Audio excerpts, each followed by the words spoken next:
While back on the starting line, it's Jim White versus Mark Oswald. Second round funny car action. And Jim White is driving the beautiful Dodge Daytona, sponsored by Hawaiian Punch and a variety of other Procter & Gamble products. Originally from Tulsa, Oklahoma, now living in Los Angeles. Some people have said, including moi, he's a win looking to happen.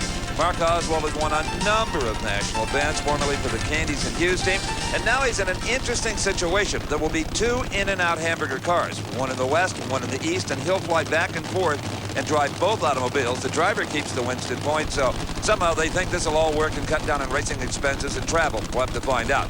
Right now, all they want to do is travel the quarter mile in under about 5.3 seconds. Oswald far lane, Jim White near lane. Good race. Great race. And it is Jim White still in the 520s at 5.29, 281 miles per hour. Mark Oswald departs with a nice 538, 271. Just wasn't quite enough.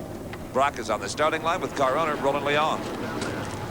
Roland, what do you think? 529 under these conditions? Well, we run 25 and 29. We feel pretty happy about that. We'll just see what McCulla and the rest of them will run. Real consistency, though, is going to pay off, you hope, huh? We hope. We hope so. That's the name of the game. Go get them. Thank you. Thanks, Roland. Well, the consistency of the Hawaiian is certainly good today, and in drag racing, that's very, very important. And here's one of the cars that Roland usually measures his performance against, the Otter Pop Special of Ed McCulloch. Ed has lane choice with a very strong 527 in the first round. But he'll be faced up one of those new young lions, Dale Worsham, only 20 years old and in a funny car.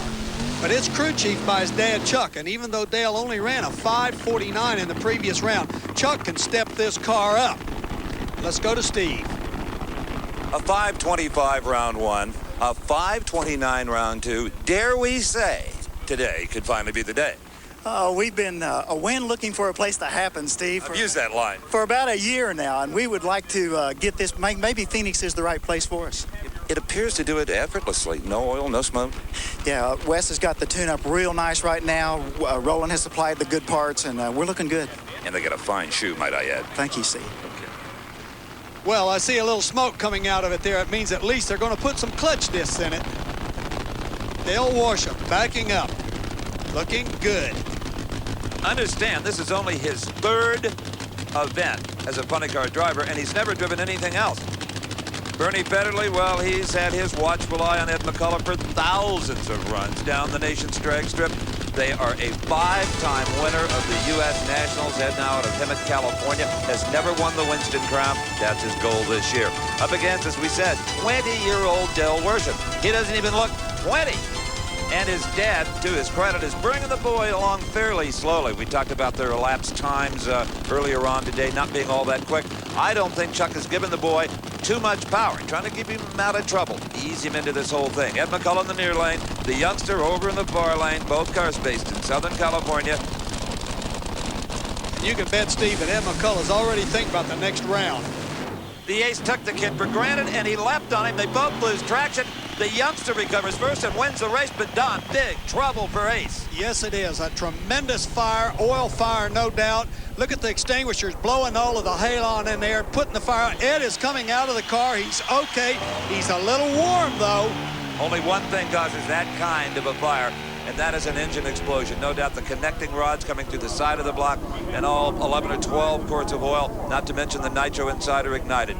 There is NHRA safety safari already on the scene. And Don, let's watch this again. First of all, notice that Dale Worsham leaves first. You're right, McCulloch was looking past him to the next round, and that's dangerous. McCulloch loses traction, and then what happens, Don? He backpedals the car. The engine, obviously hydraulics. Out come the connecting rods. Big explosion in the car. Probably blew some of the safety panels out, allowing smoke and fire to come into the cockpit with the ace, because you saw his uniform was all sooted when he got out of the car. But the fire extinguishers did their job. They kept it in there long enough without fire for him to get out of the car. Linda McCulloch with her husband, and Ace, you did a great job of getting that car stopped. It could have been a lot worse with a lesser driver. Well, Steve, it's just one of those things, you know. I mean, when that situation comes about, it's instinct, you know. Thing went out, smoked the tires. I pedaled it. When I pedaled it, you know, it blew up, and you know, then the fire came. It's a pretty good fire, so, you know, main thing, get the fire bottles on and get it stopped. So they did their job. Yeah, they did a good job, so. Well, Linda, you've seen these before, but that doesn't make it any easier to watch. No, it doesn't. They're all bad, and last year we were worried about force, and I don't want it to be us this year. It's not worth it. No, indeed not. He's just fine, everybody. It's a real testament to the safety equipment and the skills of a veteran driver.